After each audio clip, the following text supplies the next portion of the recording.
So season 3 of Shira is finally just around the corner.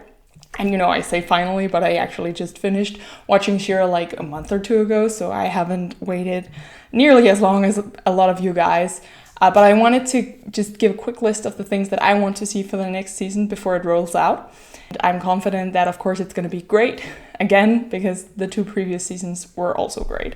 The first thing that I want to see is a deeper look into Entrapta's mind. I want to see how is she coping with the cognitive dissonance of what she's doing. We saw her in season 2. She was sending the killer bots to kill her old friends who supposedly left her behind, but she never got any clear evidence that they actually left her behind. She's smart, so why couldn't she figure out that maybe they thought she was dead?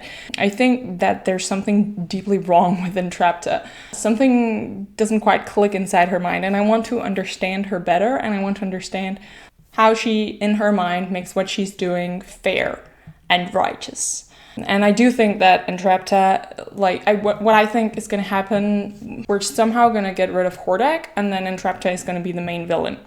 And that leads us to the next one, which is Hordak's backstory. How old is he? How long has the Horde been around? When did he get here to the planet? And how did he get there? And his main goal is, of course, to get back home. And so, I'm interested in seeing if a portal is opened to Hordak's homeworld, what is that going to mean for this world? And is that going to mean war between the 2 worlds and so on?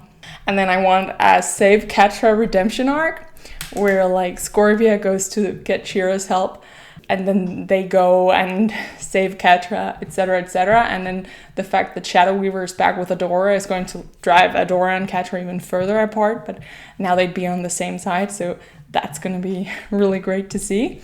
And then I want some more Adora and Bo action, not that kind of action, but more interaction between the 2, because I actually think that those 2 characters have been kept apart, because he's the only guy and she's the main girl. So it's very obvious to just assume that, okay, something's going to happen there. And I know that my mind naturally went there the first episode, but quickly discarded it. And I think that they very intentionally kept them emotionally apart to make sure that people wouldn't just pair them. But now that I think we've Cathadora and also Adora Glimmer is really established, people love those friendships and pairings. So I think that we can give more focus to the Bo-Adora relationship without it becoming romantic or getting romantic expectations from the fans. I want a stronger narrative in season 3 than in season 2, because season 2 ends quite confusingly. Where was the climax? It felt like 2 to 3 episodes went missing. I felt like the climax should actually have been a Save Catra redemption arc. I want some more personality for the princesses, because right now they're kind of stereotypical. They're archetypes, and that can be fine, but I'd love to see them develop more. Mermista would be less just meh. Just for all of them, I would like to see them break out their shells. I'd like to know what's up with Scorpia's people. What happened there? Did Hordak just get there and they were like, okay, sure, we're lobster people, nobody really likes us, so we'll join you. Were they already kicked out of the Princess Alliance, social system, or what was going on? And also, along those lines, who are the lizard people? You notice in the Horde that there are a bunch of, humans, but the only really, alternative creatures are the lizard people. And, what are they? Where do they come from? And why aren't there any lizard people on the good people side? Did they join the Horde in much the same way as Scorpia's people? I want to see more Kyle.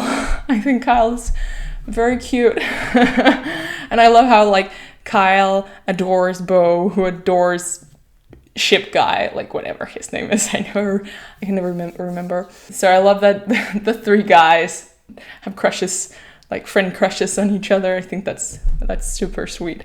Of course, I just want more fun and good stuff. I think that this is a very enjoyable show, no matter what age you are. And I want more Catzadora, please. The things the fandom is giving me is not enough, please. And then I want some more plans from everyone. Everyone should contribute more to the planning of the plot, and it's not just Bo who is carrying that load, because More than one character can be intelligent, guys. Am I the only one who heard when like Hamtaro is gonna be joining? I just keep thinking of Hamtaro. Like, is that just me?